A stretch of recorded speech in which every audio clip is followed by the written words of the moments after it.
이전에도 했던 말인데요.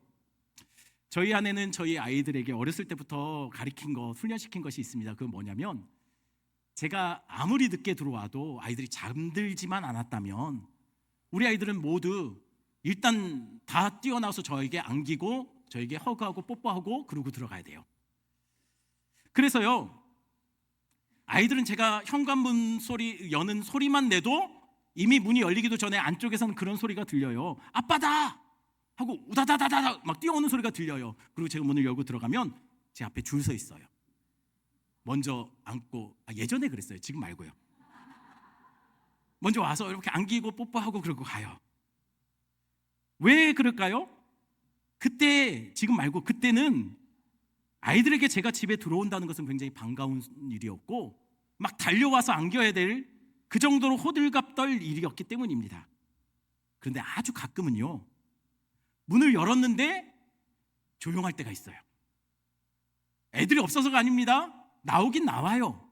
문을 살짝 열고 앞에까지 안 오고 다녀오셨습니까? 하고 문 닫고 다시 들어가요. 거기만 까딱합니다. 이게 무슨 일일까요? 요 녀석들이 뭔가 사고를 친 거예요. 아빠한테 혼날 것 같으니까 알아서 지금 분위기 파악하고 있는 거예요. 아빠는 똑같은 모습으로 왔어요. 근데 아이들은 똑같은 모습으로 달려오지 않아요. 아빠는 안 변했습니다. 그런데 아이들은 이전처럼 아빠를 맞이하지 않습니다. 왜요? 잘못한 게 있으니까요. 그래서 지은 죄가 있으니 아빠가 다가오는 것이 두려워요. 무서워요. 그래서 빨리 피하고 싶은 존재가 되어버린 거예요. 여러분, 아담과 하와가 그랬을 거예요. 그들은 아마도 하나님이 그들에게 다가오실 때마다 늘 그렇게 반응했을 거예요. 하나님 아빠다! 그리고 하나님 다가오시는 그쪽을 향해서 막 뛰었을 거예요. 서로 주님을 먼저 맞이하기 위해. 그런데 그날은 달랐어요. 어떤 날일까요? 아담과 하와가 선악과를 따먹고 제대로 사고친 날. 그날은 달랐어요. 어떻게 달랐을까요? 창세기 3장 8절입니다. 같이 읽습니다. 그들이 그날 바람이 불 때 동산에 거니시는 여호와 하나님의 소리를 듣고 아담과 그의 아내가 여호와 하나님의 낯을 피하여 동산 나무 사이에 숨은지라. 그날 하나님은 동산을 거닐고 계셨다라고 말을 해요. 뭐와 함께요? 바람과 함께. 그리고 그 소리를 아담과 하와가 들었어요. 그럼 평소대로라면 그들은 아빠다! 하고 달려가야 맞습니다. 그런데 그날은 그들은 하나님과 다른 방향으로 달려요. 그리고 나무 뒤로 쏙 숨어버립니다. 왜요? 왜 숨었을까요? 하나님이 이전과는 다르게 무섭게 그들에게 다가왔을까요? 그런 것 같지는 않습니다. 어떻게 그걸 알 수 있을까요? 여기서 거니시는 이라는 단어는요, 원어로 미탈레크라는 단어를 씁니다. 그런데 이 단어가 여기 말고 또 쓰이는 곳이 있어요. 어디냐면 창세기 5장 24절입니다. 같이 읽겠습니다. 에녹이 하나님과 동행하더니 하나님이 그를 데려가심으로 세상에 있지 아니하였더라. 에녹은 하나님과 동행했습니다. 여기서 동행하다가 미탈레크예요. 어라? 아니, 동산을 거니시는 하나님이나 에녹과 함께 동행했던 하나님은 같은 모습이었다라는 거예요. 같은 단어로 다가오신 거예요. 같이 미탈레크로 다가왔어요. 그런데 에녹에게 미탈레크는 하나님과 함께하는 동행이 되었고, 아담과 하와에게 다가오는 미탈레크는 뭐였습니까? 피하고 도망치고 숨어야 되는 두려움의 미탈레크였다는 거예요. 무엇 때문이죠? 죄 때문이에요. 왜요? 하나님은 절대 죄를 용납하지 않는 하나님이라는 것을 그들이 알고 있었기 때문이에요. 그러니 죄 있는 인생 앞에 다가오시는 하나님은 두려움의 대상이 되는 거죠. 그래서 결국 아담과 하와는 어떻게 됐을까요? 에덴에서 쫓겨납니다. 그래서 아담과 하와는 에덴에서 나와서 어떤 세상을 살아가게 될까요? 성경은 이렇게 말합니다. 그들이 이제 살아갈 세상은 가시덤불과 엉겅퀴의 세상이라고요. 그게 어떤 세상인데요? 여러분, 가시덤불과 엉겅퀴의 세상은 어떤 세상이 가시덤불과 엉겅퀴의 세상일까요? 이건 이런 세상이에요. 평생 땀 흘려 일해야 겨우 먹고 살 수 있을 정도의 양식을 내어주는 척박한 세상, 마치 광야 같은. 왜 우리는 평생 일을 열심히 해도 삶이 나아지지 않는 걸까요? 우리가 가시덤불과 엉겅퀴의 세상에 던져져 있기 때문이에요. 여러분, 그렇다면 아담이 하나님을 떠나 살아가야 될 세상은 양식만 넉넉하게 주지 않는 그런 땅일까요? 아닙니다. 이 땅은 이런 땅이기도 해요. 여러분, 그런 말 있죠? 아프니까 청춘이다. 어떤가요? 정말 아프니까 청춘입니까? 이거 거짓말이에요. 왜요? 청춘만 아픕니까? 아프니까 청춘이면, 여러분 죄송한 얘기지만 어르신들은 맨날 청춘이에요. 어르신들은 더 아파요. 맨날 아파요. 그래서 어르신들 신방하다 보면 매일 먹는 약이 한 움큼이래요. 이것만 먹어도 배부르대요. 근데 약도 안 들어요. 그래서 인생은 생로병사가 아니라 생로병사예요. 계속 아파요. 그러니 청춘이어서 아픈 게 아니에요. 인생이 원래 아픈 거예요. 하나님을 떠난 인생이 바로 그와 같아요. 쉼이 없어요. 아프고 슬픔만 쌓아가요. 아픈데도 이를 멈출 수가 없어요. 그러다 결국 흙으로 돌아갑니다. 그게 에덴에서 쫓겨난 아담과 하와가 마주하는 가시덤불과 엉겅퀴의 세상이었다는 거예요. 그것을 너무나 잘 보여주는 모형과 같은 삶이 있습니다. 그게 바로 애굽에서 삶이에요. 애굽에서는요, 아파도 이를 멈추지 못해요. 매 맞아가면서 온몸에 상처를 갖고도 계속 이를 멈추지 못해요. 그래도 주어지는 것은 넉넉한 양식이 아니라 겨우 먹고 버틸 만큼의 양식이에요. 그래서 늘어가는 것은 늘 상처예요. 아픔이에요. 한숨이에요. 인생이 괴로워요. 아침에 눈 떠지는 것이 너무너무 힘들어요. 그런 말이 있죠. 사는 것보다 죽는 것이 좋겠다라는 그런 한숨이 터져 나오는 삶. 그게 애굽의 삶이고, 죄송하지만 이 땅에서 우리에게 주어진 삶이에요. 그런데 그런 가시와 엉겅퀴 인생 속에 있는 그들에게 하나님이 누굴 보내십니까? 모세를 보내셨어요. 왜요? 출애굽기 3장 12절입니다. 같이 읽습니다. 하나님이 이르시되 내가 반드시 너와 함께 있으리라. 네가 그 백성을 애굽에서 인도하여 낸 후에 너희가 이 산에서 하나님을 섬기리니 이것이 내가 너를 보낸 증거니라. 하나님이 모세를 보내신 이유가 무엇 때문이라고 말하고 있습니까? 그 가시덤불과 엉겅퀴의 땅 애굽에서 그들을 건져내기 위해서 보냈대요. 아니 근데 그렇게 건져내서 뭐 하게 해요? 아니 그래봤자 얘들 노예잖아요. 종들이잖아요. 거지들이잖아요. 그 거지들 불러내서 거지때에 하나님이 돼서 하나님이 좋을 게 뭐가 있습니까? 하나님 모냥 빠지는 거 아닌가요?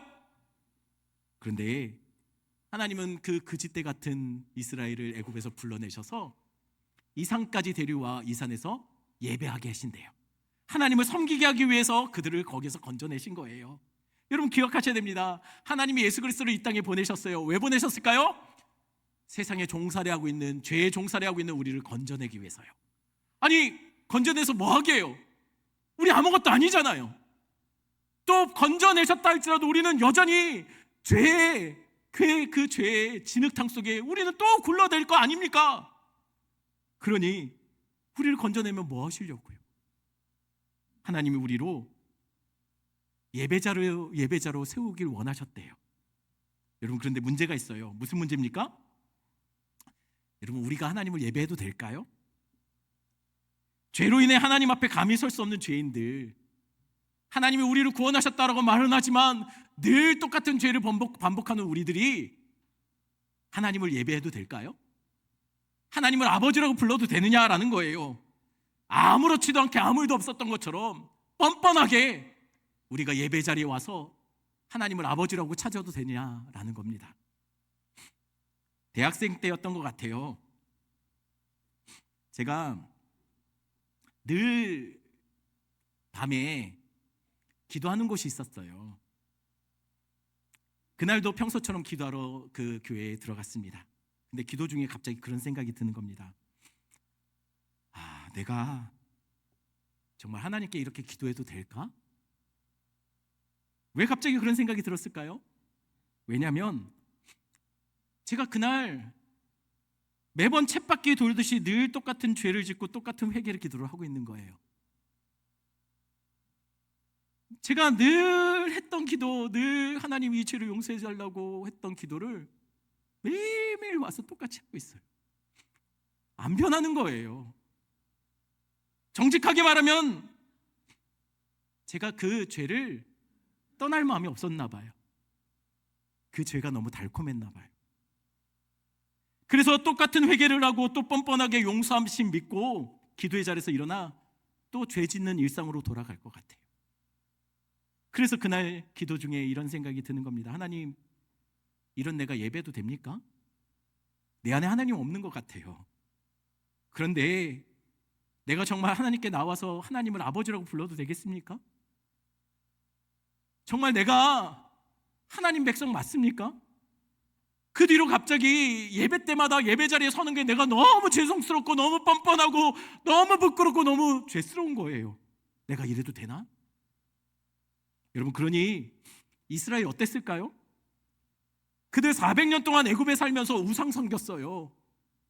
그 땅에서 우상 섬기며 살다가 나중에는 하나님 이름조차도 까먹었나 봐요.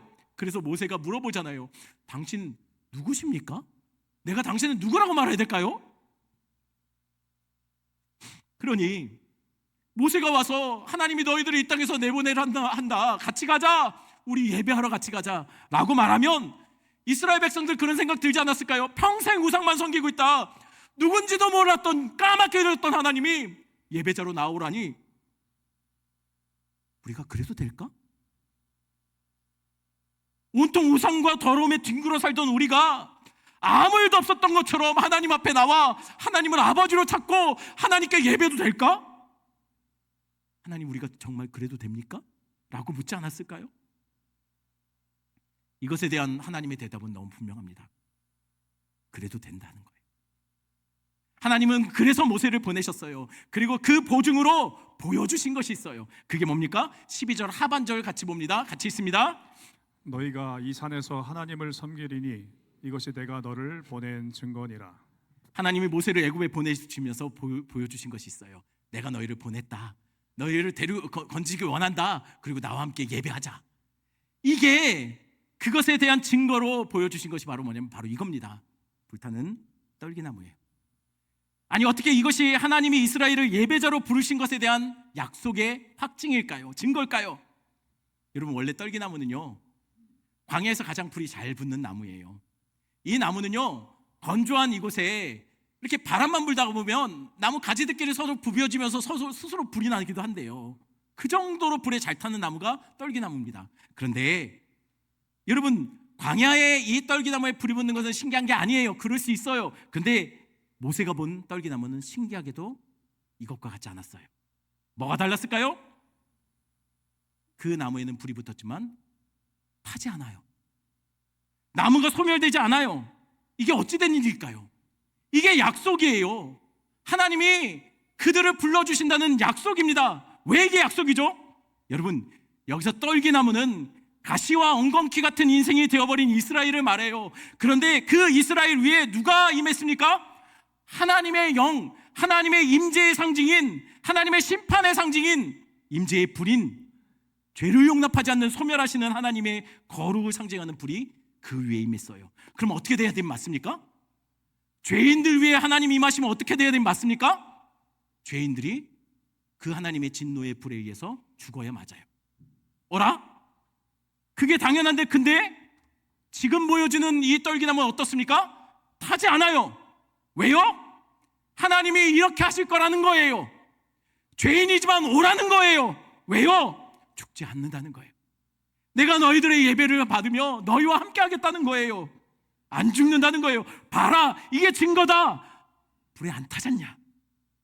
그러니 종된 모습 그대로 오라는 거예요. 찢기고 상하고 너덜너덜한 인생 그대로 하나님 앞에 그냥 오라는 거예요. 그래서 실제로 모세가 그 떨기나무를 봤던 그 시내산에 이스라엘 민족이 도착했을 때 이스라엘 본기에 있습니다. 그게 뭡니까? 바로 이거예요. 뭘 많이 닮았죠? 뭘 닮았습니까? 스케일만 커졌지 모세가 봤던 떨기나무를 많이 닮았어요. 그냥 모세 모양만 닮은 게 아니에요. 실제로 이 시내산 주변에 누가 둘러싸고 있었습니까? 가시덤불과 엉겅퀴 같은 인생 이스라엘을 둘러싸고 있어요. 그 중심에 하나님이 불처럼 심판의 주로 임하신 것처럼 보였어요. 그런데 그렇다면 당연히 죄를 용납하지 않는 하나님의 임재 앞에 죄인들이 섰으니 죄인들은 다 죽어야 돼요. 근데 놀랍게도 이스라엘은 벌벌 떨고 있지만 죽지 않다라는 거예요. 말짱해요. 마치 떨기나무에 불이 붙은 것처럼 말이죠. 그런데 오늘 본문에 더 놀라운 일이 벌어집니다. 어떤 일입니까? 우리 34절 볼까요? 34절 같이 있습니다. 구름이 회막에 덮이고 여호와의 영광이 성막에 충만하매. 우여곡절 끝에 드디어 성막이 완성됐습니다. 그러자 완성된 성막에 어떤 일이 벌어집니까? 구름이 가득 덮이고 하나님의 영광이 충만하게 임했대요. 여러분, 학자들은 이 성막에 임한 하나님의 영광을 아마도 이렇게 표현합니다. 이것으로요. 낮에는 구름 기둥, 밤에는 불 기둥으로 성막에 하나님의 영광이 이렇게 임했다는 거예요. 이걸 보고 이스라엘 백성들은 하나님의 영광이 함께했다라고 봤다는 것이죠. 여러분, 그런데 이게 뭘 닮았죠? 뭘 닮았습니까? 불타는 떨기나무와 시내산에 임했던 하나님의 영광을 닮았어요. 그럼 왜 낮은 구름 기둥이고 밤은 불 기둥일까요? 여러분, 사실 구름 기둥과 불 기둥은 전혀 다른 기둥이 아니라고 했어요. 갸가 갸입니다. 이게 무슨 말이죠? 여러분, 위에 사진 보겠습니다. 위에 사진은 일본 화산 폭발 전에 나타난 징후예요. 밑에는 칠레 화산 폭발 전조 현상입니다. 그런데 똑같은 화산 폭발 전조 현상인데 위랑 아래가 다르게 보이죠. 위는 구름이고 밑은 불이에요. 왜 그럴까요? 왜 다를까요? 밤은 추우니까, 여러분, 이게 단순한 저기가 아니라 낮밤의 차이라는 거예요. 아마 일본의 저 전조 현상도 밤에 보면 불길이 오른 것처럼 보였을 거예요. 낮밤의 차이예요. 같은 기둥이라는 거예요. 왜 하나님은 성막에서 낮에는 구름 기둥으로 밤에는 불 기둥으로 임하셨을까요? 밤은 추우니까 히터 틀어주셨고 낮은 더우니까 양산 피신 건가요? 아닙니다. 둘 다 불과 연기로 임하셨는데 낮밤의 차이가, 보여지는 차이가 달랐다는 거예요. 그러니 이건 시내산 정상에 임했던 하나님의 영광이 그대로 성막에 옮겨진 거죠.